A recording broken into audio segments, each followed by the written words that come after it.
దినము వరకు, అనగా రెండవ రాకడ, అది రాబోవు ఆ దినము వరకు అంటే రెండవ రాకడ. నేను దేవునికి ఒకటి అప్పగించా, రెండవ రాకడ దినం వచ్చే వరకు ఆయన నేను అప్పగించిన దానిని కాపాడగలడని రూఢిగా నమ్ముకొనుచున్నాను అన్నాడు. అప్పగించింది అతని జీవితాన్ని. ఏం అప్పగించాడండి దేవుడికి అతను?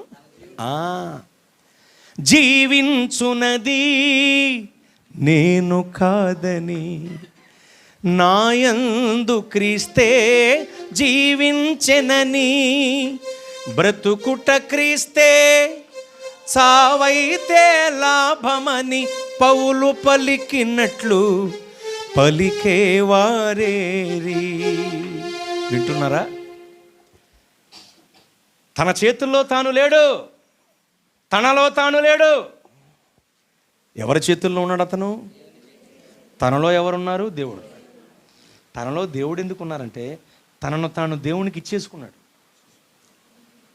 తనను తాను కానుగ్గా ఇచ్చేసుకున్నాడు.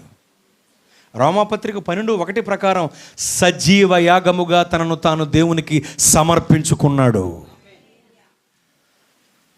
మనం లోకం చేతుల్లోనో, పాపం చేతుల్లోనో, సాతాను చేతుల్లోనో, పోనీ మన చేతుల్లోనూ మనం ఉంటే పాడైపోతాం తెలుసా? మన చేతుల్లో కూడా మనం ఉండకూడదు. క్రికెట్